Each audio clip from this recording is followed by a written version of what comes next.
Hola huevones, huevonas, leones y leonas, soy Edunisio y hoy estamos ante un tema que a más de uno os gustará. Como habéis podido ver, hoy hablaremos sobre la forma de cómo esta película llegó a España, porque es un caso bastante curioso, por no decir estrambótico, ya veréis por qué. El ladrón y el zapatero, también conocido como El zapatero y la princesa, es una peli que fue creada por Richard Williams. Hoy en día es bastante conocida por la animación y también por la historia que hubo detrás del proyecto. Se tardó 30 años en realizarla, hasta que a principios de los 90 Williams fue despedido por no cumplir con el plazo de terminar la película. Es por ello que acabó teniendo diferentes versiones de la misma, cada una con un título distinto. El primer montaje es el original, que data del 92, aún con el título del ladrón y el zapatero, pero como todavía no estaba terminada, no fue estrenada en cines. Luego está el segundo montaje, que llegó a los cines, la que se titula La princesa y el zapatero, pero esa versión solo fue distribuida en Australia. Después Miramax compraría los derechos para hacer su versión de la peli, con el título El caballero árabe, y esa sí fue distribuida en otros países.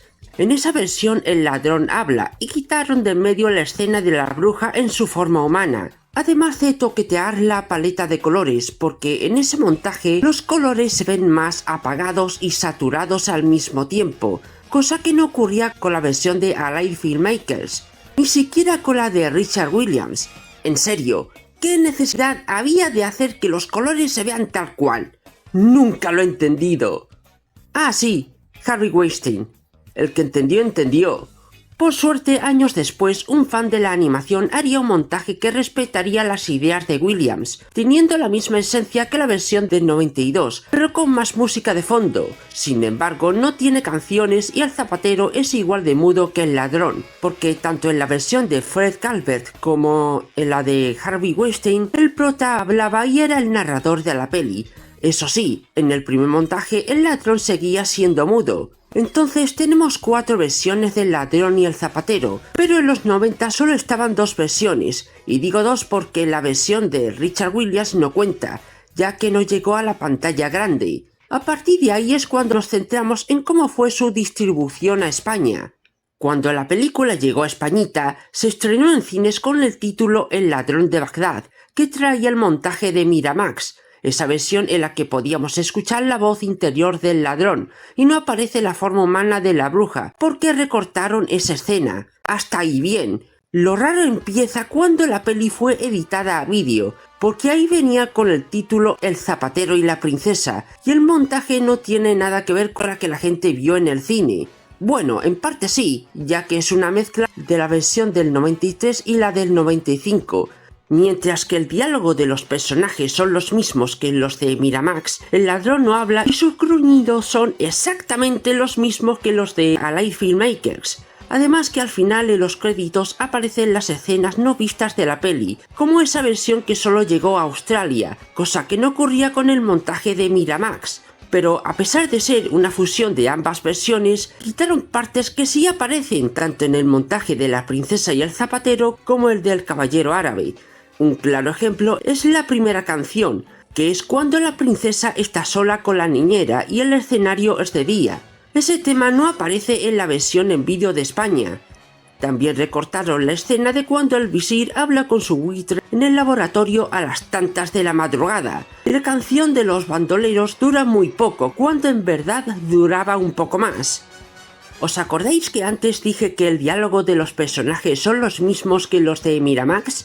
Pues aún así también hay diferencias entre la versión que se estrenó en el cine con la del VHS de España, empezando por el nombre del prota, que en El ladrón de Bagdad es Tac, mientras que en El zapatero y la princesa lo llaman Clavo. También difiere la frase clave que le dijo la bruja al zapatero. En la versión de Miramax le dijo: cuando estés entre la espada y la pared, piensa en lo único que sabes hacer. Pero en el VHS es: recuerda, si no quieres ser esclavo, un clavo. ya estés viendo que esto es de juzgado de guardia, porque no es normal que en el cine se expusiera el montaje del ladrón parlante, pero en vídeo el ladrón es mudo, sumado también todo lo que dije antes, de que mezclaron dos versiones pero con escenas recortadas, y todo eso solo ocurrió en España, porque en el resto de los países traían la versión del 95, tanto en el cine como en VHS, sin contar Australia, ya que como dije antes, los australianos solo vieron el montaje en la que el ladrón no dice nada, pero ya con esas canciones sacadas de una peli de Disney. Y para terminar con el vídeo me gustaría decir que a mí me gusta más la versión de Alive Filmmakers, porque a pesar de que esta tiene temas musicales con letra, es más cercana a las ideas de Richard Williams, y eso se nota. También me encanta la banda sonora de ese montaje, aparte de la canción de los bandoleros, pero lo que acabo de decir es mi opinión, ya que hay gente que a lo mejor le guste más la versión de Miramax, y ya ni hablar de la versión de Clover Cut, porque es tal cual la visión del creador de la peli. Y bueno, hasta aquí termina el vídeo de hoy. Espero que os haya interesado este tema. Si quise hablar de este caso es simplemente porque soy español, por no decir que es tanto curioso y muy raro, tal y como dije al principio del vídeo. Bueno, así que aquí termina el tema. Como siempre digo en todos mis vídeos, si os ha gustado podéis dejar like, o si no os ha gustado y lo odiáis a muerte, pues dejáis un dislike. Bueno, ahora sí termina todo por hoy, así que adiós y hasta el próximo vídeo.